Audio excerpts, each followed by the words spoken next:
Hello friends, welcome to this video. ಈ ವಿಡಿಯೋದಲ್ಲಿ ಏನಂದರೆ, ನಮಗೆ ಗೌರ್ಮೆಂಟಿಂದ ಒಂದು ಬ್ಯಾಗ್ ಸಿಕ್ಕಿತ್ತು, ಲ್ಯಾಪ್ಟಾಪ್ ಮತ್ತು ಬ್ಯಾಗ್. ಅದರ ಮೇಲೆ ಸ್ಟಿಕ್ಕರ್ ಇತ್ತಲ್ಲ, ಅದನ್ನು ಯಾವ ರೀತಿ ರಿಮೂವ್ ಮಾಡೋದು ಅಂತ ಹೇಳ್ಕೊಡ್ತಿದ್ದೇನೆ. ನೀವೊಂದು ನಾರ್ಮಲ್ ಬ್ಲೇಡ್ ತೆಗೊಂಡು ಅದನ್ನು ತೆಗಿಲಿಕ್ಕೆ ನೋಡಿದರೆ ಅದು ಹೋಗಲ್ಲ. ಅದರ ಅಚ್ಚೆಲ್ಲ ಅದೇ ರೀತಿ ಇರ್ತದೆ, ಬಿಳಿ ಬಿಳಿ ಇರ್ತದೆ. ಅದಕ್ಕೋಸ್ಕರ ಯಾವ ರೀತಿ ಕಂಪ್ಲೀಟಾಗಿ ತೆಗೆಯೋದು ಅಂತ ಹೇಳ್ಕೊಡ್ತಿದ್ದೇನೆ. ಇದನ್ನು ತೆಗಿಲಿಕ್ಕೆ ನಿಮಗೆ ಒಂದು ಫೆವಿಕಾಲ್ ಗಮ್ ಬೇಕು ಫ್ರೆಂಡ್ಸ್. ಫೆವಿಕಾಲ್ ಗಮ್ ನಾರ್ಮಲ್ 5 ರೂಪಾಯಿ 10 ರೂಪಾಯಿ ಸಿಗ್ತದಲ್ಲ, ಆ ಗಮ್. ಮತ್ತು ಇನ್ನೊಂದು ವೇಸ್ಟ್ ಪೇಪರ್ ಬೇಕು. ವೇಸ್ಟ್ ಯಾವುದೋ ಬುಕ್ಕದು ಪೇಪರ್ ಇರ್ತಲ್ಲ, ಆ ಬುಕ್ ಒಂದು ಪೇಪರ್ ತೆಗೊಂಡ್ರೆ ಆಯಿತು. ಒಂದು ಪೇಪರ್, ಒಂದು ಗಮ್, ಮತ್ತು ಇನ್ನೊಂದು ಐರನ್ ಬಾಕ್ಸ್ ಫ್ರೆಂಡ್ಸ್. ನೀವು ಸ್ಟಿಕ್ಕರ್ ಮೇಲೆ ಗಮ್ ಹಾಕಿ ಅದರ ಮೇಲೆ ಪೇಪರ್ ಇಡಿ. ಐರನ್ ಬಾಕ್ಸ್ ಬಿಸಿ ಮಾಡಿ ಅದರ ಮೇಲೆ ಇಡಬೇಕು. ಆ ಪೇಪರ್ ಬಿಸಿ ಆಗೋ ತನಕ ಇಡಬೇಕು. ಪೇಪರ್ ಬಿಸಿ ಆದಮೇಲೆ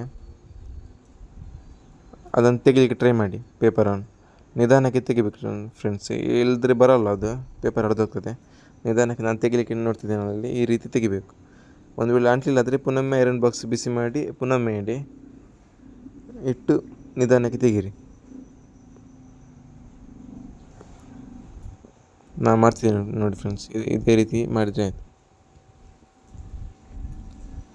ನಿಧಾನಕ್ಕೆ ತೆಗಿಲಿಕ್ಕೆ ಟ್ರೈ ಮಾಡಿ.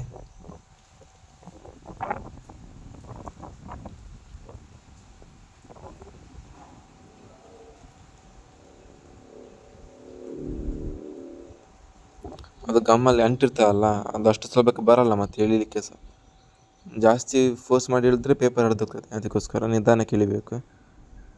ಮತ್ತು ಇಲ್ಲಿ ನೋಡಿ, ನಂದು ಪೇಪರ್ ಅಂಟಿತಲ್ಲ, ಅದು ಅದೇ ಹೇಗೆ ಅಂದರೆ, ನೀವೊಂದು ಸ್ಟಿಕ್ಕರ್ ಇರ್ತಲ್ಲ, ಅದಕ್ಕಿಂತ ಹೊರಗಡೆ ಗಮ್ ಬಿದ್ದರೆ ಆ ಪೇಪರ್ ಹಾಕಿರೋ ಪೇಪರ್ ಅದಕ್ಕೆ ಬ್ಯಾಗ್ಗೆ ಅಂಟಿಕೊಂಡು ಬಿಡ್ತದೆ. ಮತ್ತು ನೀವು ಸ್ಟಿಕ್ಕರ್ ಎಷ್ಟಿದೆ ಅಷ್ಟಕ್ಕೆ ಮಾತ್ರ ಗಮ್ ಹಾಕಬೇಕು, ಅದಕ್ಕಿಂತ ಹೊರಗಡೆ ಗಮ್ ಬೀಳ್ಬಾರ್ದು ಚೂರು ಸಹ.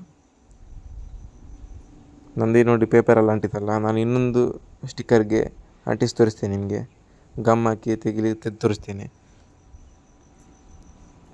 ಖಾಲಿ ಸ್ಟಿಕ್ಕರ್ ಮಾತ್ರ ಬರ್ತದೆ ನೋಡಿ, ಇದು ಪೇಪರೆಲ್ಲ ಅಂಟಿಬಿಡ್ತದೆ. ಮೇಲ್ಗಡೆ ಉಂಟಲ್ಲ ರೌಂಡ್, ಅದನ್ನು ತೆಗಿತೀನಿ ನೋಡಿ. ಖಾಲಿ ಸ್ಟಿಕ್ಕರ್ಗೆ ಮಾತ್ರ ಗಮ್ ಹಾಕಿ ತೆಗೆದ್ರೆ ಇದೇ ರೀತಿ ಬರ್ತದೆ. ಸ್ಟಿಕ್ಕರ್ ಮಾತ್ರ ಬರುತ್ತೆ. ನೀವು ಸಹ ಖಾಲಿ ಸ್ಟಿಕ್ಕರ್ಗೆ ಮಾತ್ರ ಗಮ್ ಹಾಕಿ, ಹೊರಗಡೆ ಗಮ್ ಬೀಳದಾಗೆ ನೋಡಿ. ಸ್ಟಿಕ್ಕರ್ ಮಾತ್ರ ಬಂತಲ್ಲ. ಹಾಗೆ ಒಂದು ಚೂರು ಸ್ಟಿಕ್ಕರ್ ಉಳಿದ್ರೆ ಅಲ್ಲಿ, ಅದಕ್ಕೆ ಪುನೊಮ್ಮೆ ಗಮ್ ಹಾಕಿ ಐರನ್ ಬಾಕ್ಸ್ ಬಿಸಿ ಮಾಡಿ ಇಟ್ಟರೆ ಆಯಿತು, ಅದು ಸಹ ಬರ್ತದೆ. ಮತ್ತು ಇಲ್ಲಿ ನೋಡಿ ಉಳಿತಲ್ಲ ಸ್ವಲ್ಪ, ಇದಕ್ಕೆ ಪುನೊಮ್ಮೆ ಐರನ್ ಬಾಕ್ಸ್ ಬಿಸಿ ಮಾಡಿ ಪೇಪರ್ ಇಟ್ಟು ಗಮ್ಮೆಲ್ಲ ಹಾಕಿ ಮುಂಚೆ ಮಾಡಿದಾಗೆ ಪುನಃ ತೆಗೆದ್ರೆ ಆಯಿತು. ಇದೇ ರೀತಿ ನಿಮ್ಮ ಶರ್ಟ್ ಅಥವಾ ರೈನ್ ಕೋಟು ಅಥವಾ ಯಾವುದಾದ್ರೂ ಬೇರೆ ಬ್ಯಾಗ್ ಮೇಲೆ ಸ್ಟಿಕ್ಕರ್ ಇದ್ದರೆ ಇದೇ ರೀತಿ ಮಾಡಿ ನೀವು ತೆಗಿಬೋದು ಫ್ರೆಂಡ್ಸ್. ಹಾಗೆ ವಿಡಿಯೋ ಇಷ್ಟ ಆದರೆ ಒಂದು ಲೈಕ್ ಮಾಡಿ, ಮತ್ತು ಸಬ್ಸ್ಕ್ರೈಬ್ ಮಾಡೋದು ಮರಿಬೇಡಿ ಫ್ರೆಂಡ್ಸ್, ಪ್ಲೀಸ್.